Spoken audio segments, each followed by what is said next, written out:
নমস্কার বন্ধুরা, আপনাদের সবাইকে স্বাগত জানাই। আমি আজকে একটা হেলদি ব্রেকফাস্ট রেসিপি নিয়ে চলে এসেছি।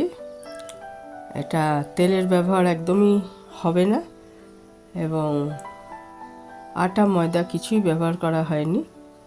তো এর জন্য এটা কি কি জিনিস নিয়েছি সেটাই দেখে নেব আমরা। তা যারা ওয়েট লস করতে চাইছেন বা ডায়াবেটিস আছে, থাইরয়েড আছে বা ফ্যাটি লিভার আছে, সবার জন্যই কিন্তু রেসিপিটা খুবই উপযুক্ত। এর জন্য দেখুন আমি এক বাটি চিড়ে নিয়েছি। চিড়ে খুবই স্বাস্থ্যকর আর এনার্জি দেয় আমাদের। আর একটা হচ্ছে হাফ বাটি মতো নিচ্ছি ওটস। ওটস ফাইবারযুক্ত হওয়ায় এটা খুবই ডায়াবেটিস বা থাইরয়েড এসব রুগীদের একটা আদর্শ খাবার।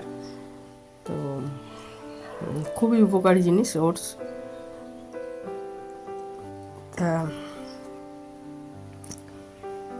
অর্ধেকটা নিয়েছি ওটস। এবার এটাকে আমি গরম জলে 10 মিনিট মতো ভিজিয়ে রাখছি। গরম জলে ভিজিয়ে রাখছি। এটা ভালো করে গরম জলটা এর মধ্যে মিশিয়ে দিলাম, দিয়ে এটা 10 মিনিট ঢাকা দিয়ে রেখে দিচ্ছি। আর যদি মনে করেন তাহলে ওটস আর চিড়েটা গ্রাইন্ডারে গুঁড়ো করেও নেওয়া যাবে।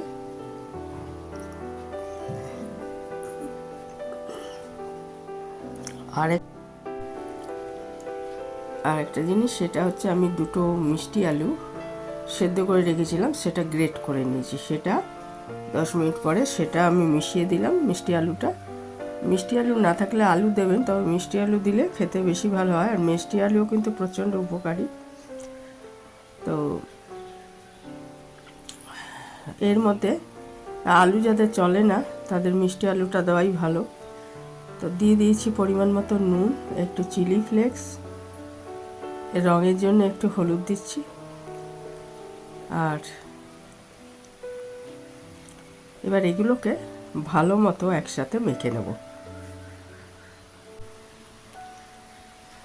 ভালো মতো একসাথে মেখে নিচ্ছি।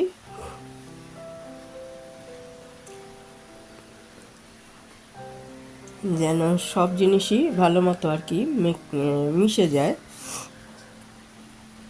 এবার এটাকে এটা মেখে একটু রেখে দিচ্ছি। আর কিছু জিনিস আমার গুছিয়ে নিতে হবে, সেটা হচ্ছে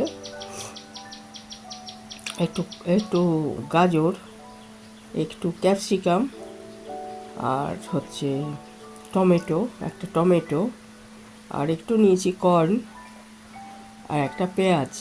এগুলো নিয়ে নিচ্ছি। কর্ন তো এটা ফ্রোজেন কর্ন। আর ওইদিকে গাজর, পেঁয়াজ আর টমেটো আর ক্যাপসিকাম এগুলো ছোট ছোট করে টুকরো করে নিচ্ছি, আমি কুচিয়ে নিয়েছি। এবার এইটা জিনিসটা একটা মানে পুর আর কি, পুর বলতে কাঁচাই থাকবে, কিন্তু এটা একসাথে মিশিয়ে নেবো। এর মধ্যে দিচ্ছি আমি একটু দিলাম চিলি সস। আমি টমেটো সসটা ব্যবহার করিনি, আপনারা চাইলে একটু টমেটো সস দিতে পারেন। আর একটু নুন দিলাম পরিমাণ মতো। এর মধ্যে ইচ্ছে করলে আপনি পনিরের টুকরো খুব ছোট ছোট করে কেটে দিতে পারেন, তাতে স্বাদও বাড়বে। আর আমি পনির অবশ্য আজকে দিইনি, তো আর হচ্ছে প্রোটিনও যাবে আর কি। তো এবার দেখুন আমি ওই যে মেখে রেখেছিলাম চিড়ে, ওটস আর মিষ্টি আলুর যে এটা মেখে রেখেছিলাম, সেটা আটার দলা যেভাবে করে ওইভাবে করে একটা এরকমভাবে করে নিচ্ছি। এটা আলুর পুর যেভাবে আমরা ভরি আলুর পরোটা বানানোর সময় বা যেভাবে পুলি পিঠা বানানোর সময় করি, এরকমভাবে করে ভেতরে এটা পুর হিসাবে দিতে হবে, যেটা কেটে রেখেছি সবজিগুলো। যেরকম সাইজের করছেন সেই বুঝে এটার ভেতরে স্টাফিংটা করতে হবে এবং এটা এইভাবে মুড়ে নিতে হবে। এইভাবে মুড়ে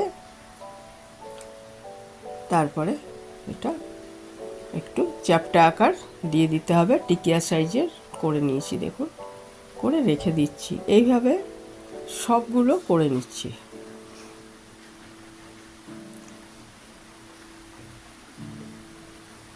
আর একটা দেখিয়ে দিচ্ছি, এইভাবে সবগুলো আমরা করে নেব। আর এগুলো যখন করছি আমি কিন্তু একটা কড়াইয়ের মধ্যে জল বসিয়ে দিয়েছি, কারণ এটা স্টিমে রান্নাটা হবে, তেল ব্যবহার হবে না, স্টিমে রান্নাটা হবে। সেই জন্য আমি একটা কড়াইতে জল ফুটতে দিয়েছি। এটা যতক্ষণে আমি করে নিচ্ছি আর কি, তৈরি করে নিচ্ছি। আর জলটা ফুটতে একটু সময় লাগবে, সেই জন্য আমি ওটা বসিয়ে দিয়ে এসেছি। আর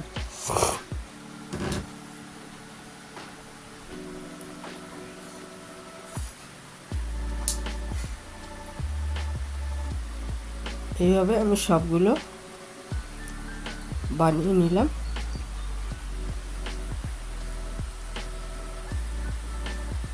এবারে একটা ছিদ্রযুক্ত থালা নিয়েছি, থালাটাকে তেল মাখিয়ে নিয়েছি, যাতে এগুলো সহজে উঠে যায়। পরে তেল মাখিয়ে এর মধ্যে এগুলোকে বসিয়ে দিচ্ছি। এইটা এবারে কড়াই যে জল ফুটতে দিয়েছি তার মধ্যে এটাকে দিয়ে দেব এবং এটা স্টিমে মিনিট 15 রান্না করে নেব। দেখুন জলটা ফুটছে, এর মধ্যে ওই থালাটাকে বসিয়ে দিচ্ছি। এটা বেশ সাইজ মতোই ছিল, বসিয়ে ঢাকা দিয়ে দিতে হবে যাতে স্টিমটা তৈরি হয়ে ভেতরেই থাকে এবং এটা তৈরি হয়ে যায়। এটা দেখুন আমি স্টিমে এটা মিনিট 15 এটা রান্না করে নিচ্ছি। ওল্টানোর কোনো প্রয়োজন নেই, ওইভাবেই হয়ে যাবে জিনিসটা। আর ভেতরে যে স্টিমটা তৈরি হবে সেটাতেই পুরোটা সেদ্ধ হয়ে যাবে। মিনিট 15 করলেই হয়ে যাবে এবং তখন এটাকে আগে ঠান্ডা করে নিতে হবে। ঠান্ডা না করলে কিন্তু ওটা তুলতে গেলে ভেঙে যাবে। দেখুন হয়েই গেছে, 10 মিনিট পরে একটু খুলে দেখেছিলাম, তারপরে আরও 5 মিনিট ঢাকা দিয়ে রান্না করে তারপরে এটা ঠান্ডা হওয়ার জন্য দেব। তারপরে আস্তে আস্তে তুলে ফেলতে পারবেন। এটা টমেটো সস, চিলি সস এবং যে কোনো ধরনের চাটনি, টমেটো চাটনি এসব দিয়ে খেতে পারবেন। খেতেও ভালো আর খুবই স্বাস্থ্যকর। দেখুন আমার এটা হয়েই গেছে। এই ছিল আমার আজকের রেসিপি, এখানেই শেষ করলাম। ভালো থাকবেন সবাই।